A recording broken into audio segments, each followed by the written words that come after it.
the time dragon clock. The melting occurred at the 13th hour. The direct result of a bucket of water thrown by a female child.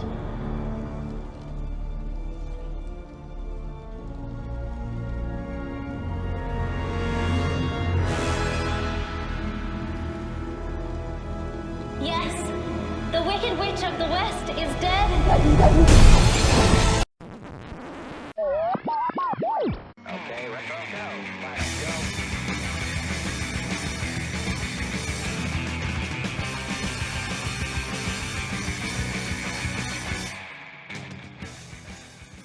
Hello and welcome. Welcome and hello. This is Wait, You Haven't Seen.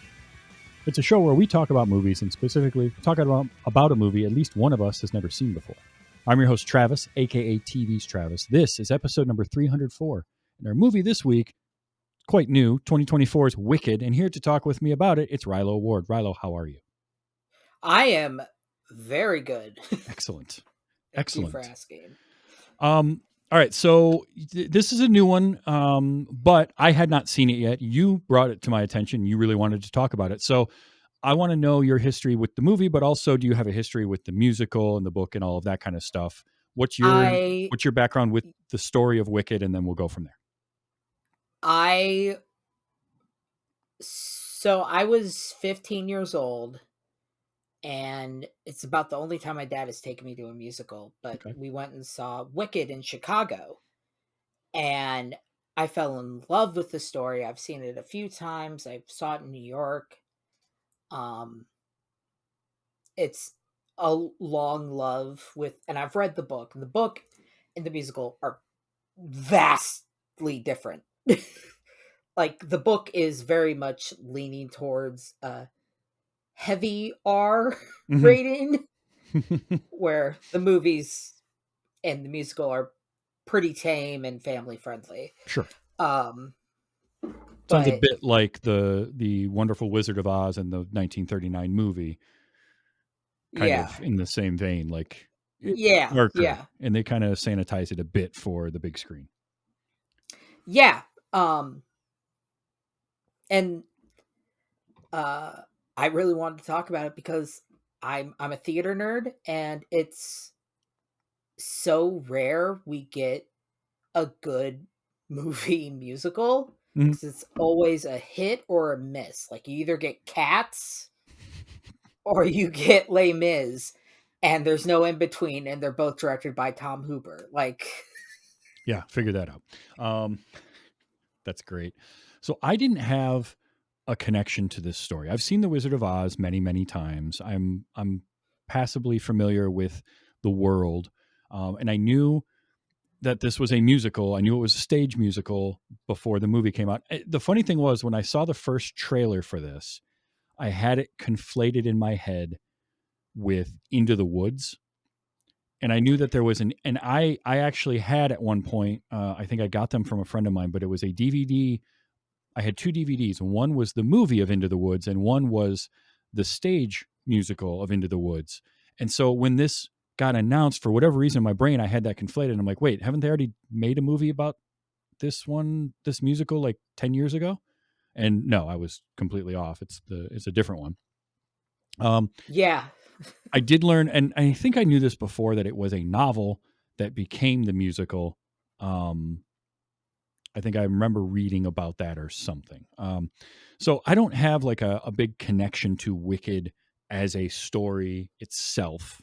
In fact, prior to watching the movie for this episode, I had never seen the musical, and I really only knew a song or two from people singing them at karaoke when we have a group of people. It was always, you knew the musical theater kids were going to do something from Wicked or something from, some musical that they had been a part of at some point. So that was kind of what I knew going into it. When you saw this, how did you like it? First, as its own thing, separate from, like, were you able to separate the two? And then how does it compare for you to the musical? I couldn't separate them, because we when I say theater kids have been waiting forever for this movie has been in the works for well over a decade. Mm. And to finally see it, and it was done by the great John Chu, who also did In the Heights, Yeah. which was another movie musical based on a Broadway show. And like, I got emotional. There were multiple times where I was crying, particularly with how they did certain scenes. Like, one moment that took my breath away was during The Wizard and I. There's this beautiful moment where she says, would it be all right by you if I degratified you? And the color, the way that they did the coloring of the lighting, Yep. it made her look like she wasn't green. Yeah, I really liked that quite a bit. So I want to preface this by saying that I had a good time with this movie. I really enjoyed it. It was very enjoyable. It was a fun musical. Um, I used to think I didn't like musicals. I think, and I've talked about this a little bit, my dislike of musicals when I was younger kind of came from being forced to go to some in like elementary school on school field trips that weren't great. And it sort of soured me on it where I'm like, oh, they're all going to be like this. Okay. And then of course being the kind of like, I'm too cool for that. Oh, I don't like that, sissy musical stuff, like just dumb stuff. What I've come to find out Yeah. is I do enjoy a good musical, and I do enjoy a good Broadway musical. I grew up on Disney stuff, and the Disney Renaissance was all Broadway style musicals, and I loved Yeah. the hell out of all of those. So there was no reason for me to not like them, but I avoided them for a long time. I'm kind of over that now.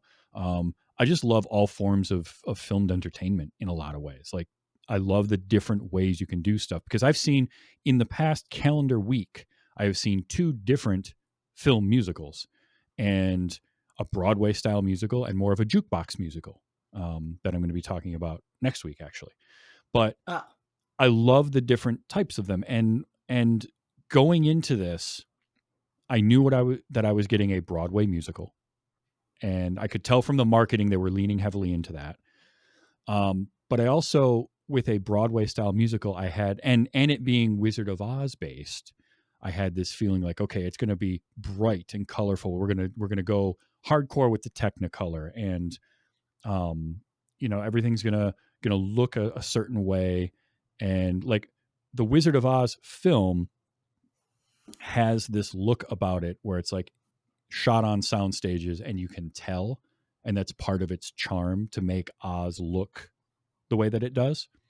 yeah. And so that's what I was expecting from this, was a lot of soundstage look to it. Like I'm watching a stage musical, but also camera movements and camera work. I expected to have a lot of, dollar or crane shots and like very smooth camera work, not a lot of like handheld, no shaky cam stuff, right? So I loved a lot of it. Any criticisms that I give to it, bear in mind that I have no connection to Wicked. Yeah. So I'm looking at this kind of from an outsider perspective of like, how did this work for me just as a film? And for me, on a first time watch, and I've watched it twice now, and for those first couple of times watching, I liked it. I do see some narrative things that I might change, but I also know, because they did this right at the beginning, it's Wicked Part 1. And look, we're going to be talking about the movie, but that's right in the opening credits. 15 minutes in, when you get your opening credits, you see Wicked Part 1. So when that happened, I kind of already knew, like, okay, so this isn't going to be the whole of the musical. And when I came out of it, I remember some people telling me like, oh, it felt really long, and it was longer than the stage musical itself. That's fine. It's a big story. I get that. So it's going to be 2 parts. They filmed them back to back. I did read that. Yeah. Um, And they divided them by acts. So what part one is Act 1 from start to finish. Okay. So part 2 is going to be acts 2 and 3. There's only 2 acts. Oh, So there's it's only gonna 2 be the acts. second Okay. act, Okay. with some additional songs that they're adding. Got it. So So my initial thoughts coming out of it were, I liked that. I had a good time with it. There were some things that felt like half a story, and knowing it's a yeah, part 1 kind of makes sense. So my whole impression of this really kind of almost has to wait for part 2 to come out, because I feel like when you're telling one long story broken up, I can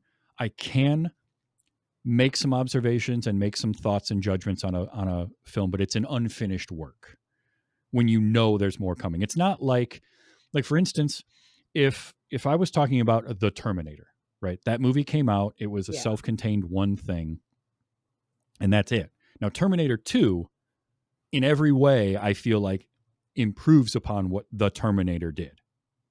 Basically all yeah, the way around.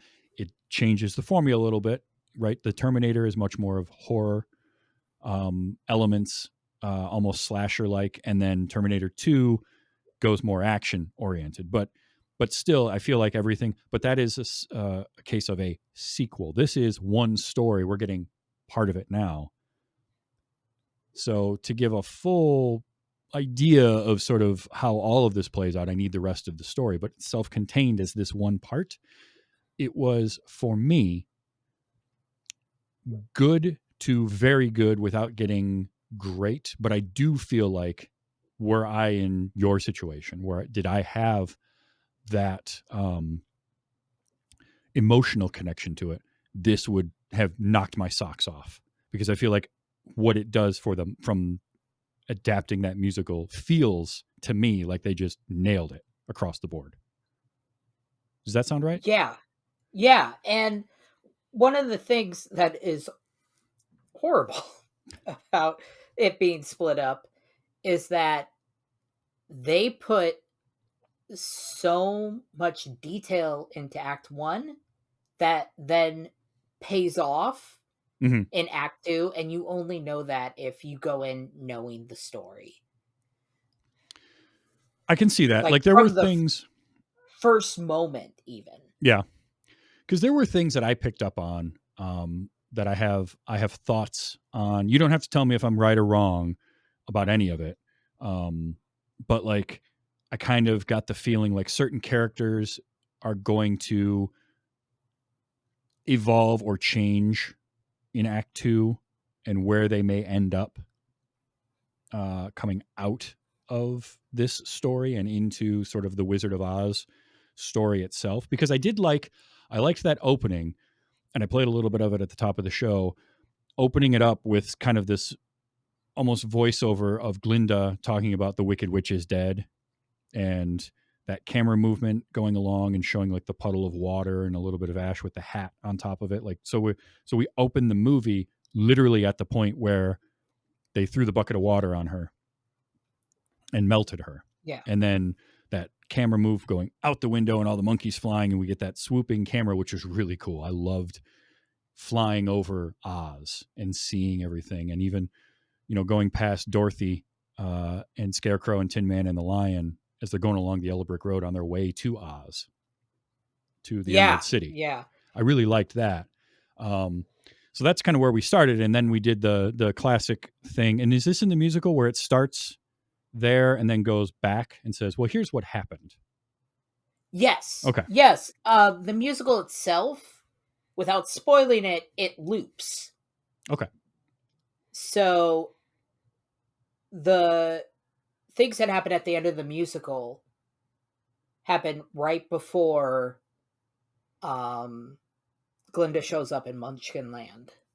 All right. And they start doing No One Mourns the Wicked.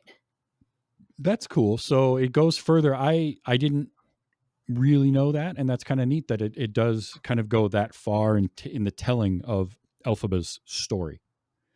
Yeah. I also find it interesting for this. The story is an origin of a character that prior to this if all you've seen is the Wizard of Oz, you only know her as the Wicked Witch of the West, and she's bad news, right? She's evil, she's wicked, it's all of that. And we don't know any of her backstory. And this is to kind of set that up and be like, well, how did she get like that? Here's how. That can be really intriguing to go through, to see how somebody can become that, because the X-Men movies did that with Magneto. There's X-Men First Class is effectively Magneto's origin story.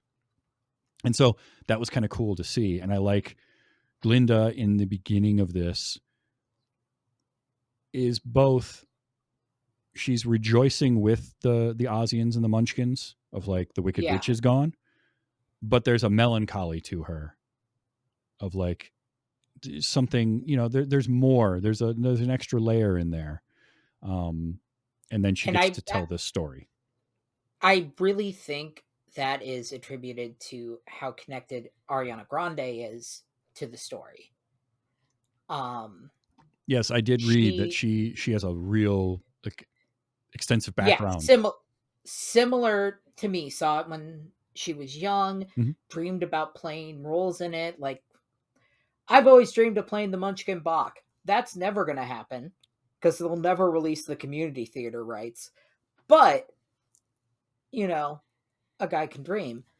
Like, they tried to change stuff, and she said, no, this is Bible. You can't change certain things. That was one I did read where one of the songs, because what was cool about this, what I liked was they brought in the people who wrote the stage musical, the Broadway musical, wrote the screenplay, and they brought the songs in. So they had, what were the names? You might know them off the top of your head. Stephen Schwartz and Winnie, I forget her last name.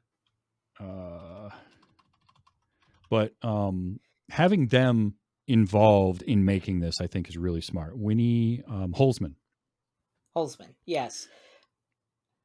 And there was even a cameo from Stephen Schwartz. He was the guy who said, "The wizard will see you now." I read that. That was really cool. But I like having them involved when you're adapting something like this, because it helps, right? It helps you to get the right feel for it. I think like Gregory Maguire wrote the novel that this was all based off of, that started it. And he gets a writing credit for having written the novel, but he's not really involved in the making of the film. And that's fine, because you're taking a novel and you're adapting it to a new medium. So unless you're a screenwriter, that's a thing. But when Winnie Holzman adapted the novel, or helped adapt the novel to a musical, and now gets to help, transform that musical into a film. But having Stephen Schwartz part of like the songs and all that. And then I read that he wanted to update the popular song to fit more of like Ariana Grande. And she was like, no. We leave the songs the way that they are. Which I think the movie is better for that, because I don't, her reasoning I liked, which is I don't want to be Ariana Grande playing Glinda singing this song. I want to be Glinda singing this song from the musical. Yes, and she has the voice for it. That's the thing. Absolutely does.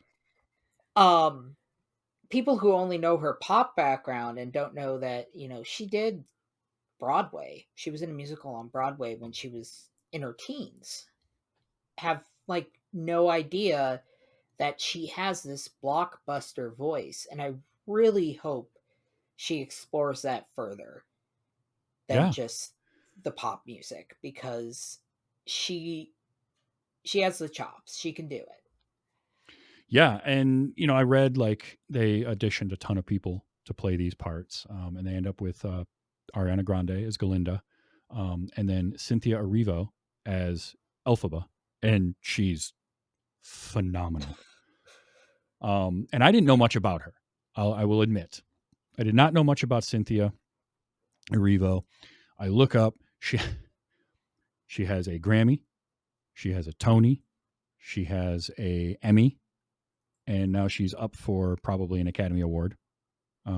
Oh, for sure. If not for this part, for next part. And has been also nominated for previous Academy Awards and Golden Globes and all sorts of stuff, like just awards up the yin yang, but also just an incredible presence, and brought her own, I feel like brought a stamp to this character and subtle things in the character. I did read where the micro braids were her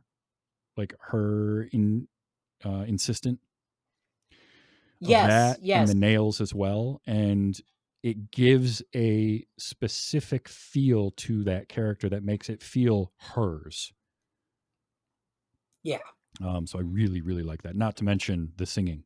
She's got the singing pipes. Tell you what, both Yeah, of them. we're all holding space for Defying Gravity. For the lyrics of Defying Gravity. And that was the one song that I knew before I saw the movie, was Defying Gravity. I've heard that one before. That's the one song everyone knows. And so that was really cool. But also, like, even other parts in this. So they play the two main characters, and obviously everything hinges on Elphaba and Glinda. If either one of them is not bringing their A game, it doesn't work. And they both did. They both nailed it. Yeah. And their chemistry together was great. I never had any issues with any of that. I really, really enjoyed that. And then you get Michelle Yeoh. I love Michelle Yeoh. I will watch Michelle Yeoh in anything. I don't care what it is. So she's Love Michelle Yeoh. I kind of was like, horrible, really, when they announced the casting. But now that I've seen it, I'm like, oh no, this is perfect. Same with Jeff Goldblum. He was fantastic. I love him and everything. And him playing. Now, this was a story. I don't know if this is, it was IMDb trivia, so you got to take it with a grain of salt, but I want this to be true because it cracked me up. And it was that John Chu, in part, wanted Jeff Goldblum to play the Wonderful Wizard of Oz because he had found a YouTube channel that had reviewed his movie In the Heights, and he was watching other videos from that YouTube creator, including a review of Jurassic Park, where the YouTuber named Doug called Jeff Goldblum the Wizard of Oz. And that, according to this piece of trivia, made him want to potentially cast Jeff Goldblum, which I got to take that with a little grain of salt, but it's a fun story. So yeah. I'm assuming the Doug is Nostalgia Critic. Yes. Yep. Yeah.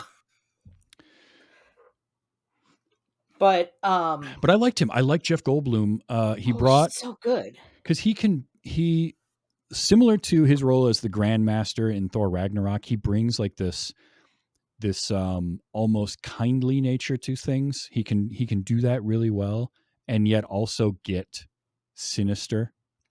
But he does it in such a way that's like disarming, because you don't think of him. He can act so kind and gentle, but then he'll do something or say something that is pretty awful, but in a way where you're like, did he just threaten me? I'm not sure if he offered me cookies or if he's threatening my life. It could be either one. Yeah, exactly. One comment a friend of mine had about it was, there's a lot of statues of Jeff Goldblum in Oz. Like, I wasn't expecting. Yeah, he's all over the place. He's all over the place. And then some of the other characters too, part of the cast. Jonathan Bailey as Fiyero. He was phenomenal. God. So Fiyero, though, is one of my things where in a vacuum I have issues with this particular movie, but I don't know what's going to happen in part 2 yet. So I'm trying not to like fully judge things. However, what they did with Fiyero in this felt a little bit like because he's there, and I love the idea that he is shallow and vapid, right? He doesn't really care, but he There's definitely no pretense. Yeah, but he also definitely does care, and like he can spot, like when he calls out Glinda at one point, like, "Oh, you're good," because they can smell their own, right? Like they know. Yeah, yeah.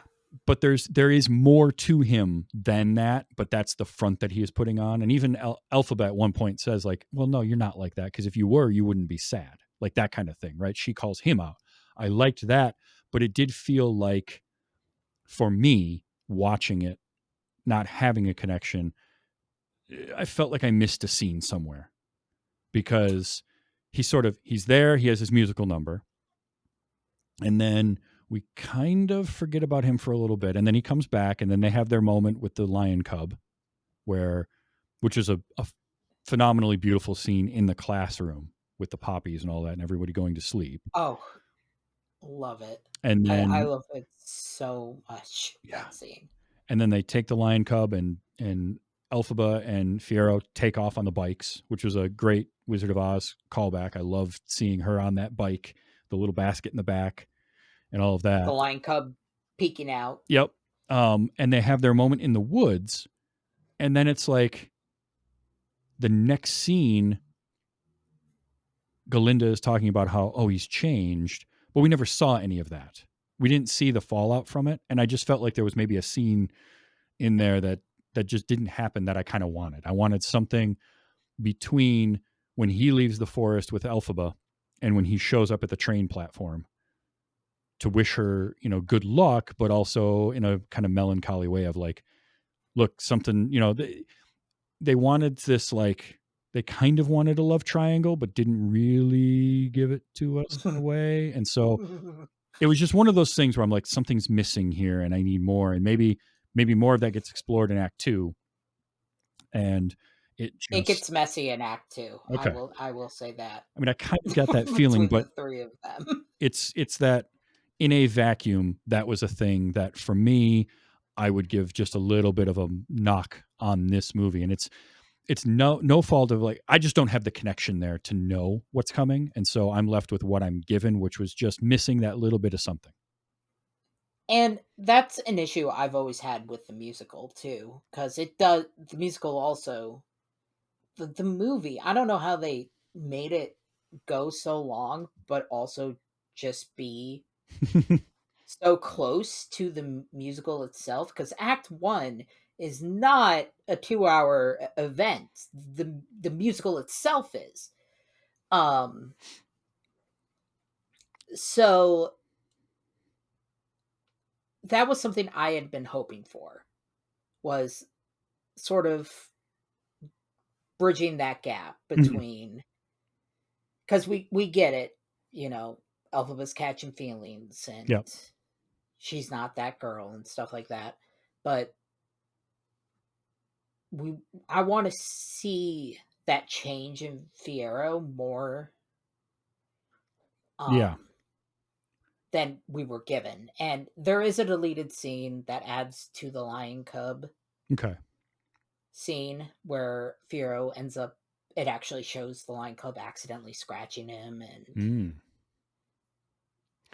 because it was one, like, for me, again, in the context of just this movie and the story that they were telling here, the two things that I wanted more of were the Fiyero storyline integrated with Glinda and Elphaba, and what is his thing, because he doesn't come along for a while either. Like, it takes a little bit for him to show up, and then once he's there, he kind of has that one song, and then it's like, all right, we're going back to Glinda and Elphaba. The other thing I wanted more of, and I was I hate to say more interested in, because it's 2 hours and 40 minutes in this film, which is a long movie, especially as a part one. And I understand that we need to establish the relationship between Elphaba and Glinda. It is imperative and important that relationship be the central focus of this. But I do think maybe some stuff could have gotten trimmed to just speed that along, especially if you're going to then throw in some side plots like what's going on with Fiyero, but also the animals and the animal teacher. Dr. Dillamond is really the only one that we meet, other than one scene with a few more of them. But the whole idea of what's happening, that what the wizard is doing behind the scenes that we find out, but this whole thing that Oz had animals and they were treated a certain way and now they're not being that. I wanted more of that. That was really intriguing to me, and we sort of got it for a second and then moved away from it. And it comes back up, but we spend so much time getting there. Yeah, and it's something I think that they couldn't exactly remove from the core story of Wicked, because Oh it's no. in the books, it's huge. Mm-hmm. It's a huge part of the, because this is also a series of books. I don't know if you knew this. I did not. I knew there was a novel, and I believe I knew there was a sequel. Yeah, there was a Written. sequel, and then there's a third one, Okay. and but the way that they do it in the musical is super rushed, and it felt like they did that here again when they could have rectified it. Because I feel like that is an important piece of Elphaba's story. Is she is Yes. seeing this happen. She is marginalized, right? The whole thing with Elphaba is that from the get-go, she is treated like a pariah because her skin is green.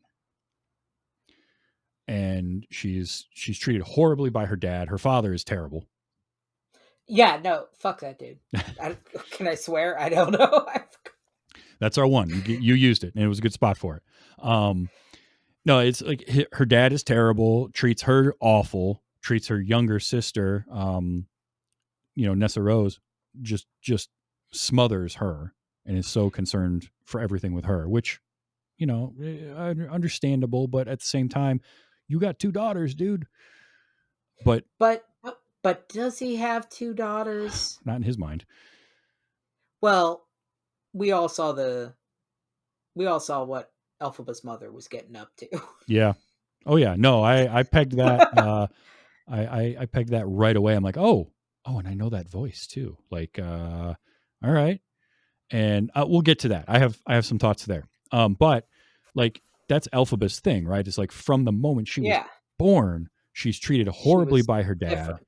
and different, but the animals always treated her well, right? Like, Yeah. Dulcibert raised her and treated her fine, and the other, the animals were always good to her, but the people were not. So to see things happening to the animals, that's going to affect her more.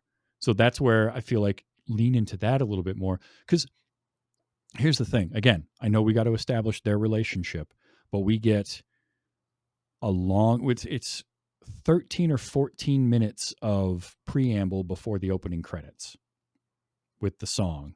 And I understand the song is important, but it's a good amount of time before we get our opening credit of the movie and Glinda Yeah. coming to Shiz, which is a great Yes. name, by the way. Isn't it? So there's already, we're 15 minutes in or so. And then there's a lot that happens getting into the school before we even get the 2 of them in the same room together. And then they're paired together and they've got the whole song where they're, loathing each other. And then it's them not getting along. And then it's them going to, then we meet Fiyero and then we go to the party. But we've got to have a preamble to the party where she gives her the hat and she's going to embarrass her and make her the outsider again. I feel like some of that could have just been tightened up a little bit to keep the story moving. The pacing, it's weird. This is both too long and paced really well at the same time. Because I didn't feel like it's odd, right? Because it didn't feel like the movie was too long. Like the pacing, everything was moving along from point A to point B to point C really well.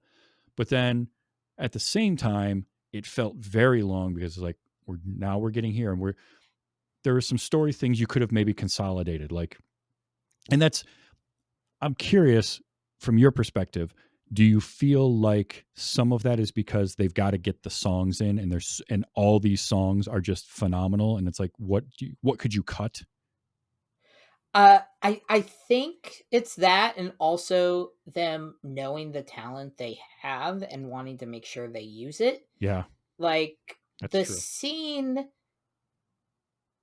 where Elphaba gets invited to attend Shiz. It is not as like the whole thing with Michelle Yeoh and all the other teachers. That doesn't really happen in the stage show. Okay. Of course, that a lot of it couldn't, because you can't create those same sort of effects. Right. Yeah, that's a lot harder to do on a stage show. Yeah, but they, instead of Nessa Rose getting lifted up in the air,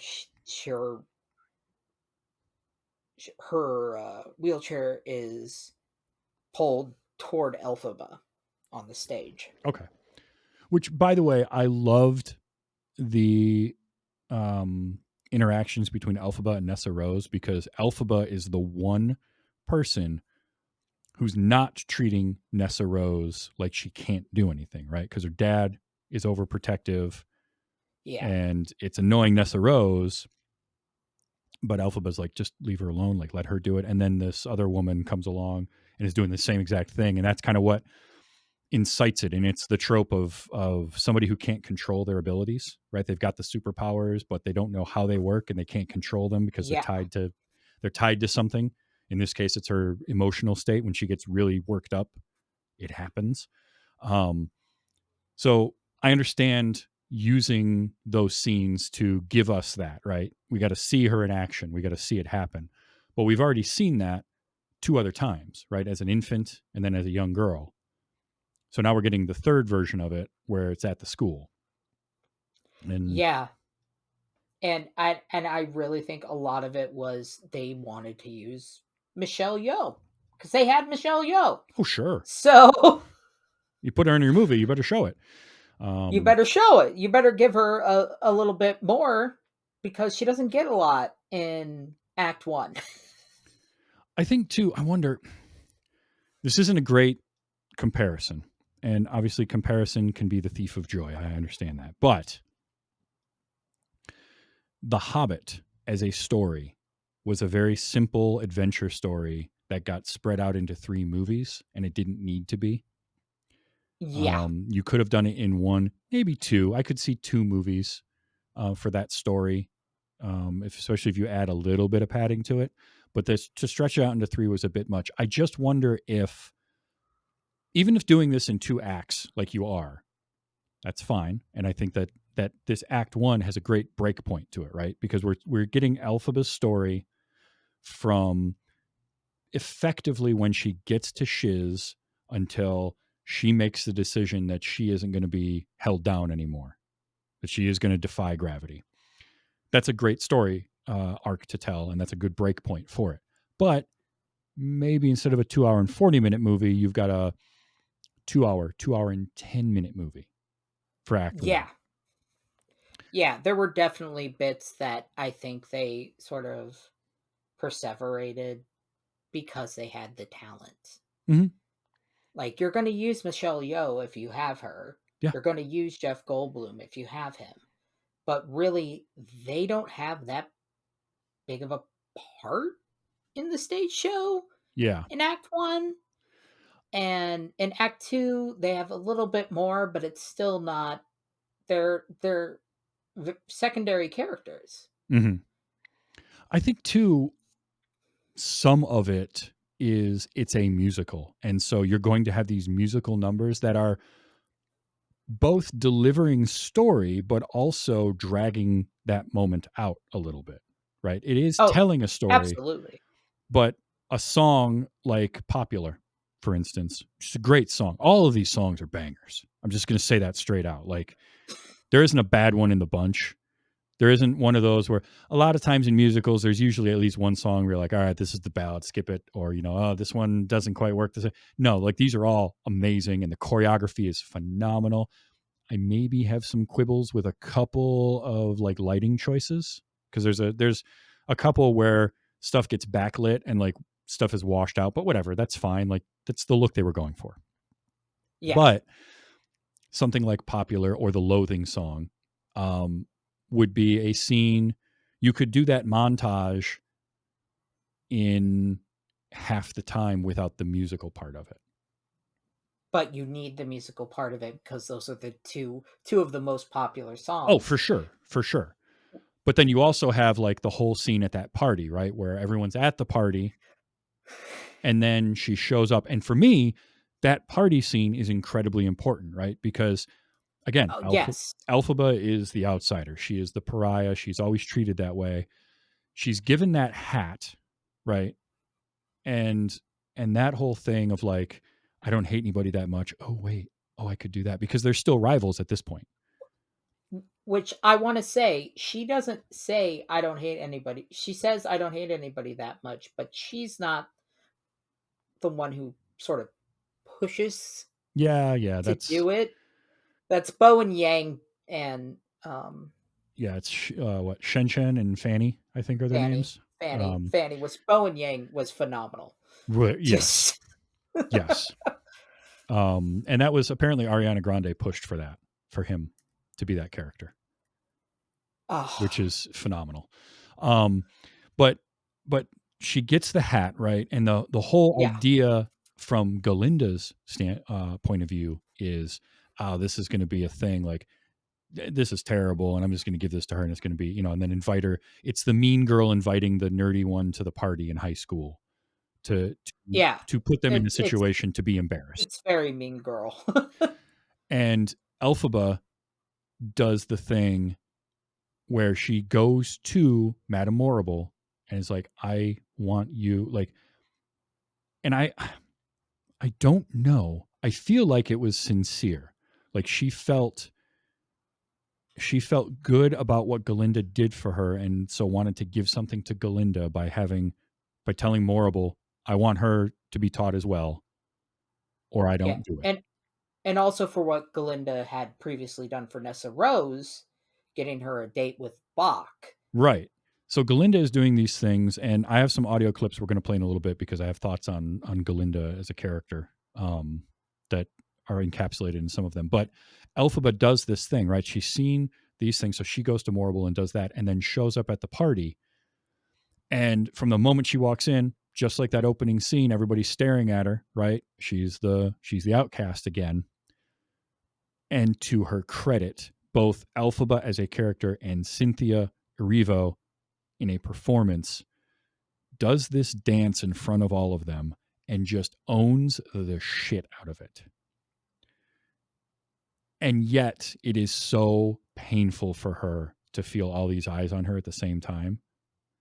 Like, I'm getting so many emotions watching it and normally for me, it's really, really difficult for me to watch somebody being like openly embarrassed in a movie. My empathy kicks in and it's hard for me to watch. But this felt both incredibly embarrassing and ultimately empowering for her, because she just did not care. She cared so much about what everyone was thinking, but also at the same time didn't care and was going to do it anyway. And that's when Glinda has her first crack in her nice exterior of, I feel terrible, because she set all this up for her to be embarrassed. Meanwhile, she's getting the thing that she wants out of it, but she feels bad about that. And that's her first turn towards not being awful, because I'll be honest, for most of this movie, Galinda's not great. Like, she's not a good person. No. And I'll be honest, that is when I legitimately started crying. Like, it hit me different being able to see the emotion on their faces. Because when you're watching a musical, a lot of the times, if you're like me, you don't have the best seats. Right. You're just happy to be there. And you can't see the emotions on their faces. You can't see if an actress, is crying unless you actually, they make a show of it. Right. And that's stage in general, right? Like, everything has to be amped up and bigger because you got to be able to play to the people in the balcony and in the cheap seats. And a movie is Yeah. a different medium. So, but it was such a powerful moment. And also, I love cutting all the music out for that dance, taking it right Yeah. down, because now, like, it's in close up and there's no music. So it's very intimate, and we're in this with her, and we are inside her head the whole time. We're seeing the emotions on her face as all as this is going on, even if it cuts away to other characters. We're there with Elphaba in all of that. And to Yeah. me, that's very powerful. And I really, really loved that scene. So that was great. And that gives us our first, again, crack in Galinda's armor a little bit of like, oh, she's actually going to be okay. And they start to form a friendship. Now, it's not full-fledged yet, and there's still a lot of the nice person from Glinda that is coming through, because the next thing she talks about is wanting to give her a makeover. But it's the first part of it. And so, again, like, what do you cut from this story to trim the runtime? It's hard to say, because all of it is so impactful. So that's why for me, it's both too long and paced really well. Yeah. And they added, like, Dancing Through Life on its own is a very long song, no matter how you do it. We jokingly, friends and I have held karaoke nights hostage with it. But they did, like, prolong Elphaba's little dance. Because that moment needed the room for it. Yeah. Oh, definitely. And you needed that moment where Glinda and Elphaba are dancing together. Yes. Because it starts with Glinda sort of dancing, and then very quickly on the stage show, it shifts to everyone dancing, including Fiyero, and Fiero's there, and they're introducing each other, and like, so you can't cut anything away without losing something so important. Yeah. I mean, and that's the thing. There's a lot of that in this, right? Like, even we need the scene with her following Dr. Dillamond and learning about the animals and learning about what's going on there. And maybe we don't need the musical part of that for this particular story. But again, it's sort of do you cut the song or not? And I think of the songs, I probably would have cut that one, because it's the least important to our narrative, and it does. Yeah. And that's the general vibe of that song. And in the stage show, it's such a short scene that I didn't think it needed to be that long, because it all just takes place immediately in the classroom, immediately after seeing animals should be seen and not heard. Right. Like, that's important. I think her following him and at least talking to him is important, but the song could have been cut. And then obviously we then get the fallout of that, which is him getting, for lack of a better term, arrested, right, in the classroom. Although it's interesting how long that takes for it to happen, for that scene. But that leads us into the other history guy showing up, who's terrible, and has the caged lion and all of that. But we need the cage and the lion and all of this scene leading into. So it's like, those are important. But then again, I feel like we had the importance of Elphaba and Fiyero having that moment where she puts everyone to sleep with the poppies except him. For whatever reason, it doesn't affect him. We're not really given an explanation for why. It just doesn't. And then they rescue the cub. But then we just sort of forget about that until she gets on the train.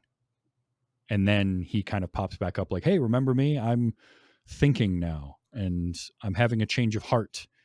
And I just that was the thing where it's like that could have maybe baked a little bit more, been a little bit more front and center. Maybe it will be in part 2. I don't know. It has a very huge payoff in Okay. it too. And the funny thing is, when we get to the train, is where we get the second Glinda moment. First of all, I loved when she calls over Fiyero. And he comes over and he's talking to, and, he's doing the like, good luck, you're going to see the wizard type of thing. And, I've been thinking, yeah, I heard type stuff.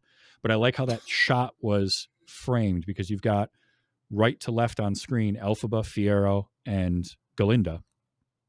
And as the Elphaba and Fiyero are having their moment, Glinda notices what's going on here. And again, there's that little bit of like, oh, this isn't about me right now. And so she physically inserts herself in between the two of them. She changes her position in the framing to be between them. Yeah. Which is, I liked that. And then on top of that, steers everything into being about her by suddenly having the idea that she's going to change her name in honor of Dr. Dillamond from Glinda to Glinda. Because Dr. Dillamond couldn't say the G. Yep. So there was that, right? And so like that's the Glinda that we met at the beginning of the movie, making everything about her. That's the one who does that. And then the fallout of it is Fiyero walks away, and she has that moment where she's telling her like, he's not perfect anymore, but I still want him, type of thing. And this is sort of the second instance of her becoming a better person, growth in Glinda, or Glinda now. And then I realized, oh, that's the hour and 40-minute mark. We've still got an hour of movie left because we haven't made it to the Emerald City yet. And I think too, maybe for me, again, not having the connection, I love the song. I love the moment of giving us backstory, but perhaps everything getting to this Emerald City could have been trimmed a bit, because it's very long and there's a lot of it. And it's tough because I liked it and I loved to it. They did. Okay. So One Short Day doesn't have, it has a performance, but it's not. It's not. They needed a place to put Idina Menzel and Kristen Chenoweth. Let's be real. That was my feeling after watching it, and on my second viewing, because I recognized them when they showed up the first time. I'm like, oh, that's cool. They got the cameo. And then on my second viewing, I'm thinking a lot of this is so that they can make sure that they've got like screen time, which is both really cool, but also maybe we can just trim that down a little bit, Yeah. I also loved the giant Oz during the production, and he's reading the Grimoire as Omaha. That one killed me. That was great. Yep. Yeah. Man, Oz, he's just a charlatan. That's what he is. But it was really cool to see Menzel and Chenoweth. I loved seeing them there. Yeah. That was really cool. There was a viral post going around after the movie first came out that said someone needs to do an AI version of Elsa's voice actor singing Defying Gravity. Legitimately had no idea. I mean, look, there would have been a time where I wouldn't have known that either, but I feel like it's in the zeitgeist. Mm-hmm. It is what it is. But yeah, then we get the whole, everything at the Emerald City was great. Again, maybe stretched out a little bit long to get, to get Jeff Goldblum on screen more. But it was also good. Now, my question is, I'm going to get to that. But I have some audio from the movie that I do want to play. A lot of it is Glinda, believe it or not, were clips that I got. But this first one is the first meeting of Elphaba and Glinda. And I captured this because, well, let me play it and then I'll tell you why. Do I have something in my teeth? No, it's just... You're green. I am. I loved that because I've got a thing I do. I started doing it years ago. I wear Converse Chuck Taylors. Those are my shoes of choice, but I like to Yeah. mix and match them. So I have multiple pairs of them and I just grab one of each. And so I'm wearing, different colored shoes. It's just a dumb thing I like to do. And I love whenever I'm out and people will comment on it. I'll be out at the grocery store. Someone's like, either I get nice shoes or I get people that I've had somebody before be like, you got 2 different colored shoes on, and I'll look down and I'll be like, I do. What happened? I got to stop dressing myself in the dark, like stuff like that. And that's what that reminded me of, is the whole "you're green" and just Alpha Bill like, I am. Oh no, what? When did this happen? I love that. I love that because, like, of course she's green and she knows it. Come on, Glinda. Let's see. So that one for me was pretty fun. I got a couple of Madame Morrible, just real quick. This I feel like is a trope. The trope of, we're going to say something that somebody isn't supposed to hear, but we'll say it loud enough that they definitely hear it. And that is when she is ushering Elphaba away, and Morrible tells her, I would like to teach you privately and take no other students. like, she says that, and Glinda absolutely overhears that, and of course it upsets her because that was what she wanted. Yeah. She has to be carried out by Fanny and Mhm. Shen Shen. So that was just one of those, like, that's a trope. It's fine. Doesn't really bother me.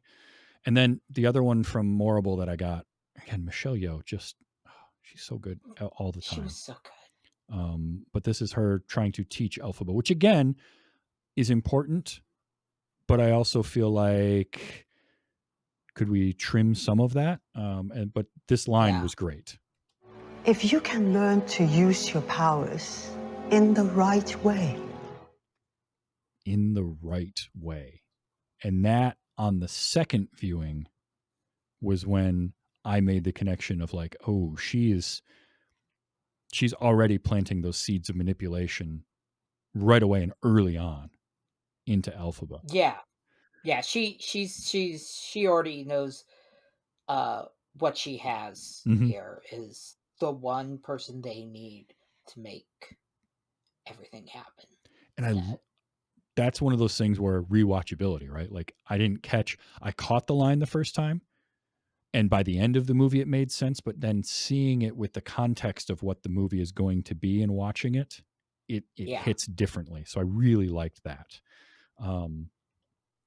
For Glinda, there's just some great, like, Ariana Grande was fantastic in this. Like, one of the first things she says when she floats in on her bubble and she pops the bubble and all the munchkins are rejoicing and happy, and she says, It's good to see me, isn't it?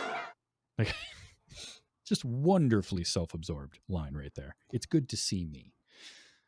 I enjoyed that quite a lot. And that's how the musical starts. It's Glinda, and she comes down in her bubble. So they immediately set up the tone of, okay,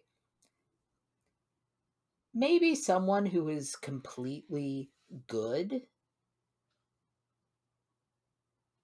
is not always the best person. Yes. So I have thoughts on that, and we're going to get there. But I also loved, this was the start of me thinking this about her. Something is very wrong. I didn't get my way. And then the faint and, like, having to be carried off was good. I also loved when she talks to Bach for the first time. And says, "That strangers are just people I've never met." Yes, that actually is the definition of a stranger. Stranger. Thank you for that. Yeah, Bick. Yeah, Bick. Yeah, she doesn't even get his name right, which gets paid off for her later in a way that we'll talk about. It's a running thing. And Ethan Slater, by the way, was great in what time he had on screen. I liked him a lot. Although, is it just that they didn't want to maybe work with the stereotypes of the Munchkins, because they're fairly regular sized in this comparatively to the Wizard of Oz film? Is that a world thing? Yeah, it kind of is, but also Ethan Slater is really short. Mm-hmm. And by the way, I love Ethan Slater, and I'm glad the world is recognizing the talent he has. I've been a fan of his ever since he played SpongeBob on Broadway. I could see that. And yeah. And he's remarkable, and I'm glad. I'm so glad that he's getting noticed. Mm-hmm. So then another Glinda moment is during the history class with Dr. Dillamond. She's already kind of been really snippy about her name in a way that was one time I could understand, but she kept harping on it, and that's where I'm like, all right, I don't like you doing this. But then she immediately goes into, And I don't see why you can't just teach us history instead of always harping on the past. well, honey, that's history, the past. That's how it works. Life's more painless when you're brainless. Yes. They are a good match, those two. Let me tell you. But then she says this a little bit later, and this is where, for me, I figured out what it was about Glinda in the first half to 2/3 of this movie that I didn't like, and why I found her unlikable, because of this type of statement. Now that we're friends, I've decided to make you my new project. Oh, you really don't have to do that. I know. That's what makes me so nice. And that's it right there. That's what makes me so nice. So nice. And here's the reason for that. You can be nice and you can be kind, and those aren't the same thing, right? Glinda is nice. And by being nice, she is self-serving. She is doing these things for her own benefit, her own gain, right? She doesn't tell Bach to go ask out Nessa Rose because she feels bad for Nessa Rose not getting a date, or she thinks Bach and her would make a cute couple or anything like that. She does that to get him away from her because she can tell he's smitten with her. Yeah, and she's not going to give him a dance. No, absolutely not. Even though he says, I'll wait the whole time. And she's like, or you could go dance with that person and do that. So that's being nice, right? It's a self-serving thing of setting those two up. And Nessa Rose, of course, takes that and really turns it into like, she did this wonderful thing for me. And Bach, for the most part, kind of does, although he sort of sees through it a little bit. But he's too taken with her to really stand up for himself. But he does eventually sort of notice Nessa Rose a little bit more. But like, that's the kinds of things that Glinda is doing. It's nice, as opposed to being kind, which is doing something for someone else without personal stake in it. You're just doing this for them. So that was the thing, right? And then, so she says that to her. She says it to Elphaba, but then we also get, your whole life is going to change, and it's all because of me. Again, that's being nice, right? You come across as doing something for somebody else, but she's doing it again for herself, right? She wants the recognition. Yeah. So there's that. But when the party happens, she has her first crack in that nice armor of, I feel terrible. And she feels awful for what she's done setting all of that up. And her going out onto the dance floor and dancing with Elphaba in that moment becomes a kind gesture, because she's not doing it for herself now. She's doing this. She does that for Elphaba. And then they leave together. And that is her first one. The next one is her realization that what she just did, changing her name from Glinda to Glinda, a rash like that, was kind of a weird, dumb move, but also she did it because she cares about Fiyero. And I loved this line. It doesn't even matter what your name is. Everyone loves you. I don't care. I want him. I don't even think he's perfect anymore, and I still want him. That's, Yeah. again, growth from her, because she still backs it up with like, is this what other people feel like all the time? Because it's so foreign Yeah. for her. But like, just that idea of, she thought he was perfect and that's why she wanted him, but now she actually has feelings for him. It doesn't matter that she no longer thinks he's perfect, but she still wants him. So Yeah. I liked seeing that. I also loved this. That might be your secret, Elphaba, but that doesn't make it true. I liked that line quite a bit. That reassurance of... So, Glinda becoming Glinda, which it's so hard to tell those two apart, which is great. But like, that transformation is her moving from kind of a self-centered, nice person into a more kind person by the end, and actually a friend of Elphaba. Yeah. And even to the point during the One Short Day song, when they're coming up to the wizard before they go inside and they're locked arm in arm and they have that whole kind of with a friend, there's that falter in her at best friend, right? Yeah. But then later on upstairs during Defying Gravity, that falter isn't there anymore. They're friends now. And so I liked that. That was strong. It was really great. Also, I love when the train makes the announcement it's leaving, and just her reaction of The mustache man. the mustache man. The mustache man was phenomenal. Loved him. Yeah, the fact that she ran up and the first thing she says to Elphaba is, "There's the most adorable little mustache man." Because that's just the type of thing she would focus on. It's so good. I got a couple more clips that are of the wizard. Because the wizard, Jeff Goldblum, dude's always a win, right? Like, he's just phenomenal. Yeah. He's a treasure. He was the perfect choice. And again, like I was saying at the beginning, he's so good because he feels gentle and kind, but he'll say something and you're like, wait a minute. And there was this one. That's what I love best, making people happy. Like, he definitely is saying that through gritted teeth. Oh, that's what I love best, making people happy, because he's trying so hard. He wants to be the wizard. He desperately wants to be the wizard. He doesn't have it. He doesn't have it, but he wants it. And so because of that, he is instead going to manipulate things. And he's got a charisma about him that allows him to do that.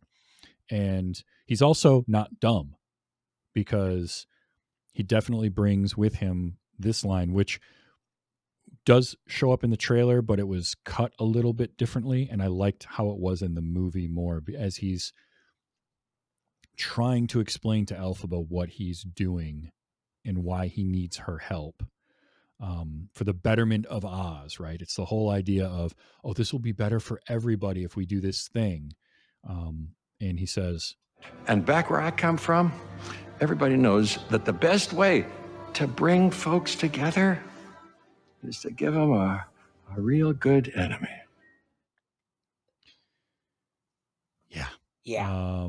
Divide the people amongst and give them an enemy. I mean, that's classic, right? Like, and that's very prescient today. Too. So I love that. And finally, this last one was just for me funny, because we talked about Bick and Buck, right?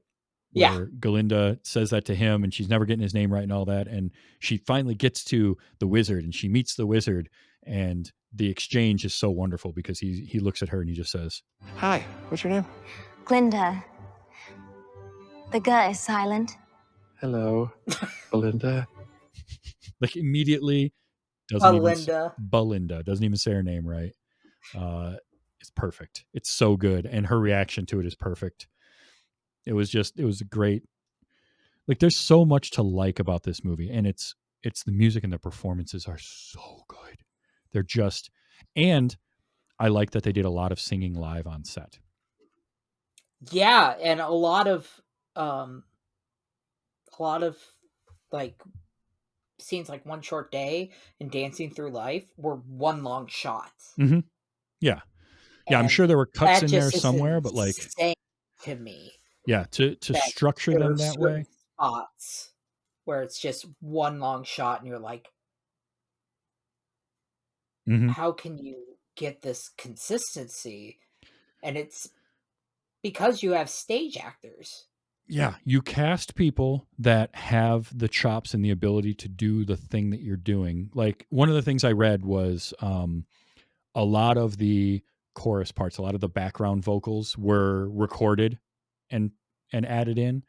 But Elphaba and Glinda, especially Ariana and Cynthia, did their singing live at the time, and they didn't want to use a track for it. And the reasoning, and they said, like, yeah, but it's gonna be tough because you're gonna be doing that with all your choreography and everything. Like, this is what we do, this is Yeah. how it's done. And there is an authenticity to that that shows up when you do that over. And it also depends on the type of musical you're doing, right? Like the jukebox musicals, you can get away with it a little bit more because they're closer to Yeah. sort of music video in a way. Yeah. But But like Les Mis was live sung as well. Mm-hmm. And I think if you've got the people that can do it, and there's still going to be post processing and post work done on all of it. There is on everything. Yeah. It's like saying a movie didn't use CG. Like, no, there's visual effects going on in almost all of them at some point or another. If there's any kind of visuals, there's some effects work being done. So to say like none of it, it's disingenuous. But the fact that they are singing it live lends a credence to the believability that they're doing this in the moment, and it improves the performance and it shows up on screen. So they cast it right and they performed it right, and they had a director that knew how to do musicals, and all of that got nailed. And I think visually I really liked the overall look. I loved all the costuming in this movie. Everything. Yeah. Top to bottom, hands down, some of the best costume work I've seen in a long time. Like, everything just looked fantastic. Everything Elphaba had on. I adored the Shiz University costuming, all of the students, because it was this wonderful mixture of pants and shorts and skirts, and half a skirt with pants and half a skirt with shorts. And it didn't matter who it was. There was no like lines of demarcation of who wore what. It was just sort of, they all had that, but then you would get like Elphaba was in sort of a slightly varied version of it, and Glinda was in a pink version of it all. And like the people from Munchkinland would have like orange stripes on their socks if they had socks exposed, like that kind of thing. And I just loved all of that. And that's something I'm really glad that they kept from the stage show, because that's a lot of like there is like, for example, a male character who wears an outfit a lot like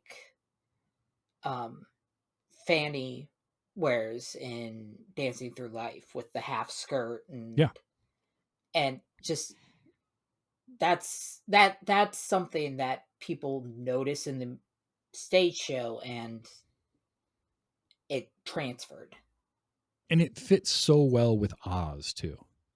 Yeah. Because I just feel like that was just a really cool thing to see. And I appreciated it a little bit more in my second viewing, where I could kind of pay attention to those things. Like, I wasn't so hyper focused on what's front and center, and I was kind of paying attention to the whole of the frame. And I just loved that. I love like, oh, because the first time I'm like, wait, is that a skirt or shorts? And then I look and it's both, right? It's like a pair of slacks with half a skirt. And I was like, that's a cool look. Like, that's just interesting. It's not something you see a lot. And the teachers wearing what they wore, and the suit that the wonderful Wizard of Oz is wearing throughout the whole thing. Madame Morrible's hair looked so cool Yeah. and so different, and like just everything, the visual of this whole world. And I love the world of Oz anyway. Yeah. But just the visuals and the colors, fantastic. And the monkeys too, like to see the origin for me of the flying monkeys and the fact Yeah. that they were the Emerald Guard, and like there again is Oz doing his manipulation, right? Because when I didn't see it my first viewing, I saw it my second viewing when he says, "Oh, this is my, what was his name? The Chistery. Chistery." And he talks about how he doesn't like to talk about himself, but he loves watching birds all morning, like all day. He can't talk. And he can't talk, but his facial expressions I noticed are like, I don't like birds. That's not me at all. But that's Oz.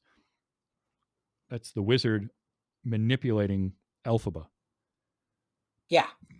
And that for me was really cool to see, because I just love that moment. And then, she doesn't pick up on that. So she does the spell and then feels terrible about it. And Chistery and all the other monkeys are in pain and angry, and kind of gives a reason for why they are the way that they are when we see them later. Like, so I Yeah. love that. It's a fun, very fun movie. And I'm very much into seeing the story continue, because you do not have to tell me if I'm right or not. That is okay. But I am pretty sure that we saw the characters that will become the Scarecrow, the Tin Man, and the Cowardly Lion in this.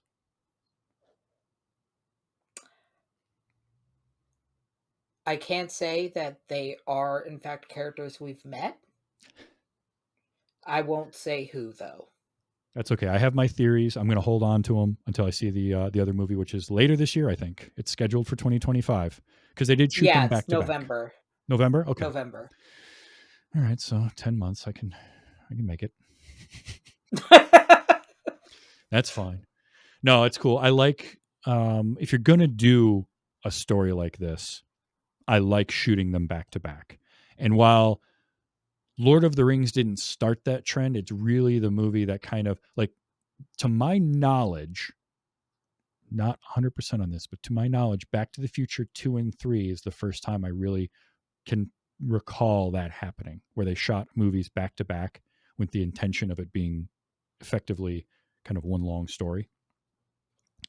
And then Lord of the Rings, of course, shooting all three movies at once and then going back through and kind of doing the pickups and the final work staged out, is smart when you are telling one long story and you don't want to, like, it's not like the Harry Potter films or Star Wars movies where time takes place in between the stories, in between the chapters. Or like you said with Harry Potter, you have child actors who are growing up, and you need to keep on track. Yes, exactly. But this is like one story. So shooting it back to back, because here's the thing, something like Wicked, from a marketing standpoint, it's going to do well. Unless it's absolutely bombed. And unless this movie were at the level of bomb that like Cats was, you're getting the sequel, right? Because it's got a built-in audience. Even not having seen the musical and not knowing much about it, I at least knew it existed, and I knew people that absolutely loved it. So it was one of those, when I saw the trailer for it, I'm like, well, that movie's going to do well. It's going to make money. And so that's one where you can take the risk of doing two movies at once, because you're pretty certain you're going to do okay. And it did, right? Because I think this was like one of the first, according to the trivia, is one of the first non-Disney movies to gross over 100 million domestically in its opening weekend for a musical. I'd believe it. And musicals are having something of a moment right now. They kind of do every few years. It seems to cycle through. Every couple of years we get like a rash of musicals, but we've had more musician biopics lately in the last 4 or 5 years. And it's growing into more musicals. But I think too, musicals are kind of worming their way into other things, whether it's Joker, which I don't think worked, but not because it was a musical. There was other issues with that movie for me. Yeah. But they're popular, and there's a lot of theater kids out there that like movies. And so to take something this well known and make it into a movie makes sense. It's kind of like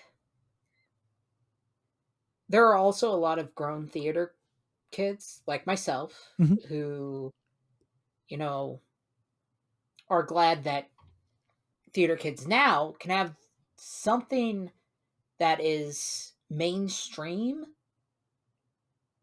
that everyone knows what they're talking about. Yeah. Yep. And not feel kind of, because sometimes you can get kind of isolated when you're a theater kid. Sure.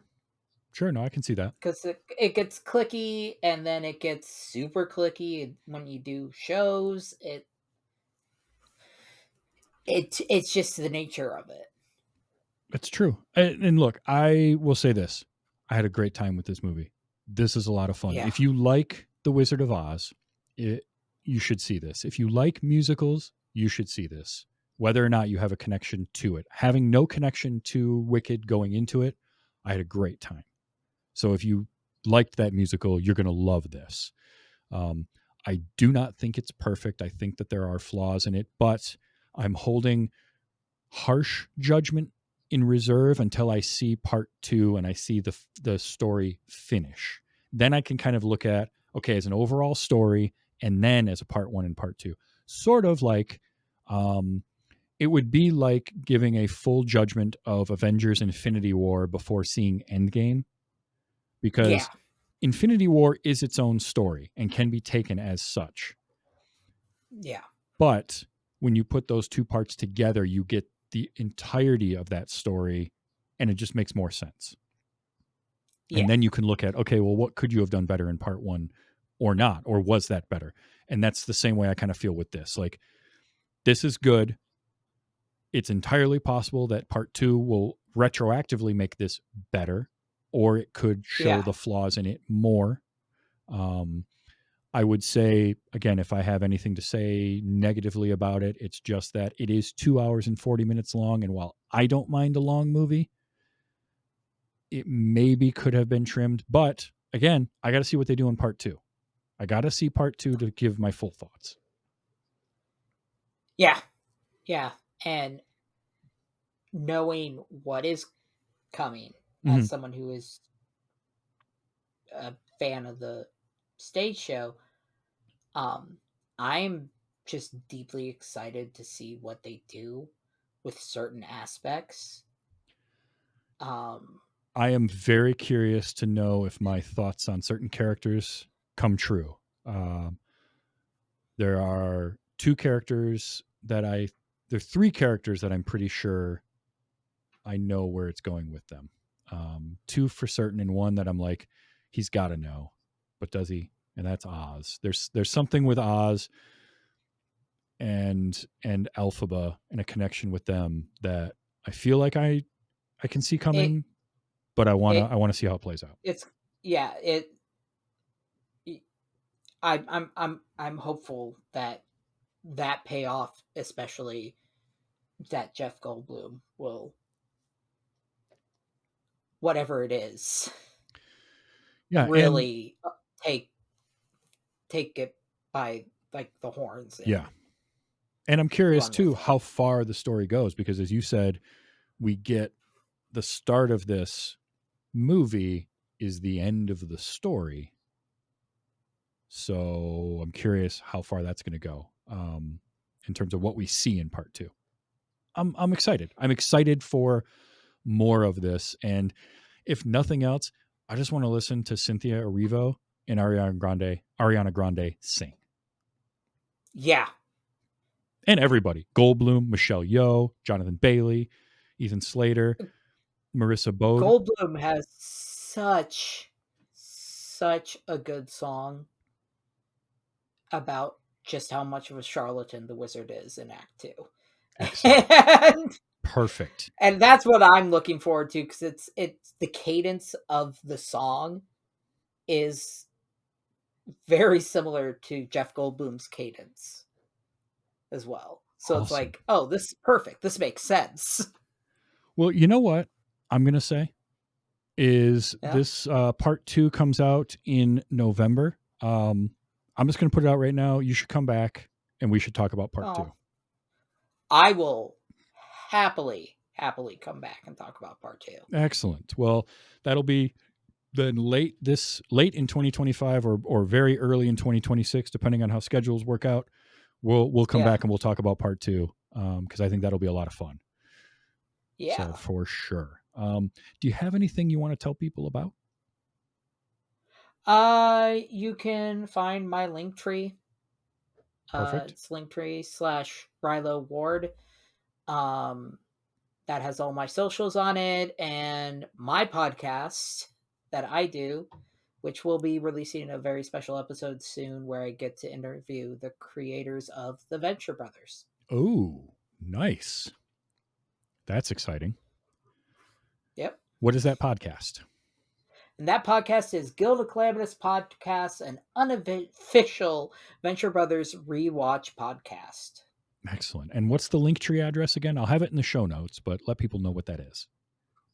It's linktree/Rilo Ward. Perfect. All right. And that will be in the show notes as well. Linktree, linktr.ee/Rilo Ward. Check that out. That's cool. That's awesome that you get to talk to the creators of that. I love Venture Brothers. Venture Brothers is great. Yeah, well, you should come on my show. Maybe we can work that out. So I do this show weekly, and I do it every Sunday night, twitch.tv/tvstravis or at youtube.com/@tvstravis. Next week, I have returning to the show, the rock god of podcasting himself, Charles McFall. We're going to do another musical, and actually another movie that just released in theaters.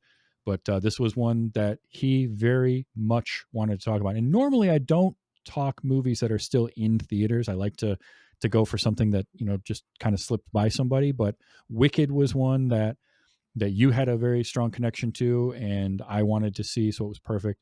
This one, Charles got a hold of me and said, I want to talk about this movie. I need to talk about this movie. And that is Better Man, the Robbie Williams story biopic. So it's a musical of a different type, and I'm really excited to talk about it because I did go and see this and I have thoughts on it. So that is going to be next week with Charles McFall.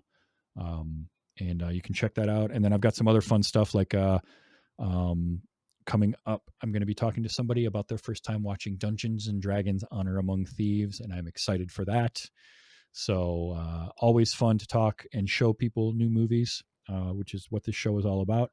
If you want to find this show or other shows that I work on, like Those Were the Days on classic television, or Gore, which is all about horror movies, or the soon-to-be upcoming new secret podcast that will be launching within the next couple of months, you can do that at tvstravis.com or go to linktr.ee/tvstravis.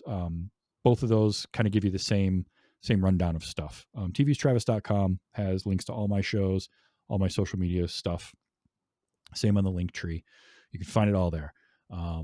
Definitely check it out. If you enjoy this show, listen to it on your favorite podcatcher. Give a follow to the YouTube channel. That helps that channel grow.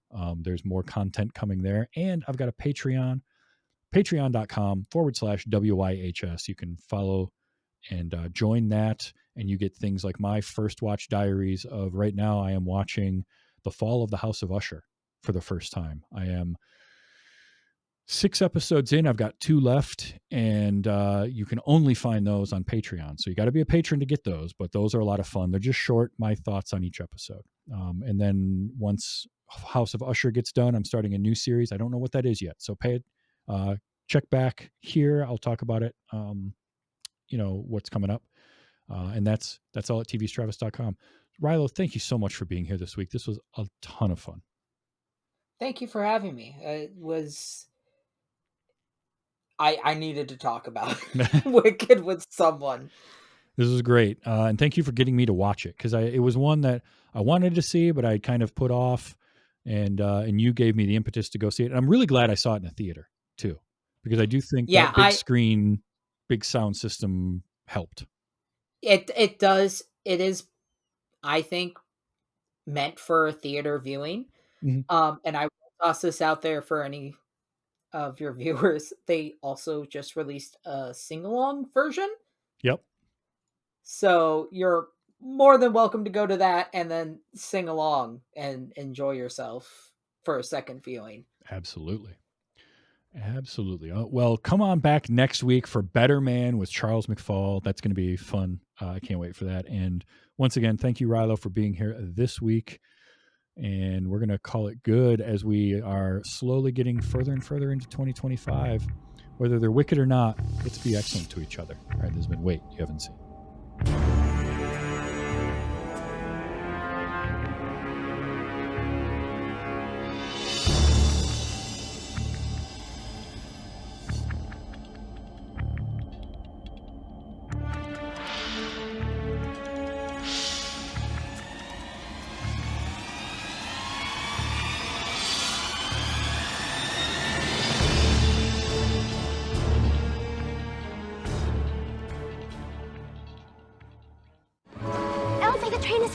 And I came with the cutest little man with a mustache. You gotta see him.